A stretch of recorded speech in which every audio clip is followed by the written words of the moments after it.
Pernah nggak sih kita bertanya-tanya, apa sebetulnya isi hati Tuhan buat dunia ini? Nah, hari ini kita akan coba memahami topik yang besar dan penting itu. Caranya? Dengan belajar dari kehidupan seorang pemimpin yang luar biasa di zaman kita, Michael O. Oke, jadi begini alur pembahasan kita. Kita akan mulai dari memahami apa itu panggilan kita, lalu kita lihat teladan nyata dari hidup seseorang, kita selami lebih dalam apa itu misi, sampai akhirnya kita tiba di pertanyaan paling penting. Apa respons kita sekarang? Yuk kita mulai dari bagian pertama, panggilan agung untuk semua. Di sini kita akan coba melihat sebuah perintah yang mungkin udah sering kita dengar, tapi kali ini dengan cara yang lebih personal. Jujur deh, pernah ngerasa gini nggak? Kita dengar soal amanat agung, kedengarannya keren, tapi kok rasanya berat banget ya? Seolah-olah itu cuma tugas buat para pendeta atau misionaris, bukan buat kita-kita yang biasa ini. Kalau Anda pernah merasa begitu, Anda nggak sendirian. Tapi coba deh kita lihat lagi ayat kuncinya. Perhatiin baik-baik, perintah ini tuh nggak spesifik ditujukan buat segelintir orang. Ini adalah panggilan untuk semua, untuk setiap orang yang percaya padanya. Sebuah panggilan untuk pergi.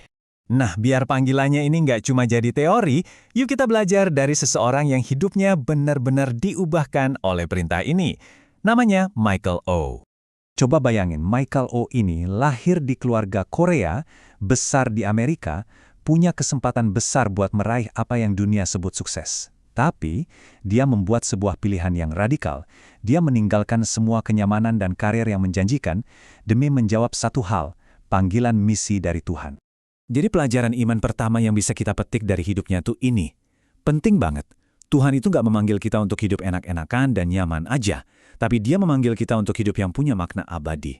Panggilannya mungkin terasa nggak nyaman, tapi pasti menuntun kita ke tujuan yang jauh lebih besar. Dan semangat ini tuh persis banget kayak yang ditulis di ayat ini. Hidup ini intinya bukan soal ngumpulin harta atau jabatan, tapi soal menyelesaikan tugas yang Tuhan percayakan sama kita. Oke, kita lanjut ya. Pelajaran berikutnya ini bakal mengubah cara kita mikir soal kata misi. Ternyata, ini bukan cuma soal program gereja atau statistik loh. Nah, ini yang keren banget dari ajaran Michael O. Dia selalu menekankan kalau misi itu bukan sekedar acara, bukan cuma strategi atau konferensi. Misi itu jauh lebih dalam dari itu. Dan pesannya jelas, Injil itu nggak boleh terkurung di dalam tembok gereja. Dan ini dia intinya. Sederhana, tapi dalam banget. Misi itu bukan kewajiban yang berat, tapi seharusnya jadi luapan alami dari hati yang sayang sama Tuhan. Logikanya sederhana kan? Kalau kita benar-benar mengasihi Tuhan, ya kita pasti akan mengasihi apa yang paling Dia kasihi. Coba deh lihat visi yang luar biasa ini dari kitab Wahyu. Inilah jantung hati Tuhan, sebuah paduan suara dari semua bangsa, semua suku, semua bahasa yang memuji Dia. Inilah tujuan akhir dari semua yang kita sebut misi. Nah, pertanyaan selanjutnya, gimana caranya kita bisa mencapai visi sehebat itu? Jawabannya ada pada satu kata yang sangat penting, kesatuan. Michael, orang ini mendedikasikan hidupnya untuk menjadi jembatan. Kenapa? Soalnya dia sadar banget akan satu hal. Dunia ini nggak akan tertarik pada juru selamat yang pengikutnya saja saling bertengkar. Gereja yang pecah belah itu justru jadi kesaksian yang buruk. Jadi catat baik-baik ya, kesatuan itu bukan bonus, bukan cuma pilihan kalau bisa. Justru, kesatuan itu sendiri adalah bagian inti dari pesan Injil. Cara kita saling mengasihi satu sama lain adalah bukti nyata bagi dunia bahwa pesan kita itu benar. Dan ini bukan ide kita loh, ini langsung dari doa Yesus sendiri. Dia menghubungkan langsung kesatuan kita dengan kepercayaan dunia. Jadi, kesatuan kita punya tujuan misi yang sangat jelas. Sekarang, kita masuk ke bagian yang juga jadi fokus utama Michael, membangkitkan api di generasi selanjutnya. Ini tantangan langsung dari dia buat anak-anak muda. Dunia menawarkan kita karir dan kesuksesan yang sementara, tapi Kristus menawarkan kita makna yang kekal. Jangan sampai kita menukar panggilan kerajaannya hanya demi sebuah karir. Pelajaran iman yang luar biasa di sini adalah panggilan Tuhan itu nggak ada batas usianya. Dia nggak nyari orang yang sudah berpengalaman atau mapan.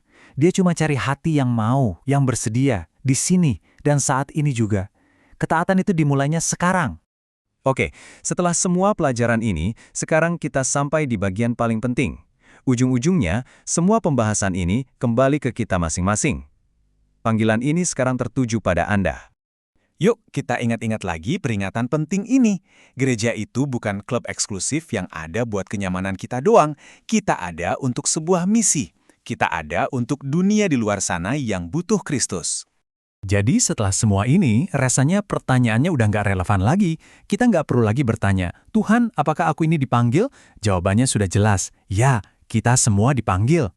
Pertanyaan yang sesungguhnya yang butuh jawaban dari kita hari ini adalah, bagaimana kita akan menaati panggilan itu? Dimanapun Tuhan tempatkan kita, entah itu di kantor, di kampus, di lingkungan rumah, bagaimana kita akan hidup untuk misinya? Semoga respons dari Nabi Yesaya ini bisa menjadi respons kita juga. Sebuah jawaban yang penuh penyerahan, penuh keberanian, dan penuh kesediaan. Ini aku Tuhan, pakailah aku, utuslah aku.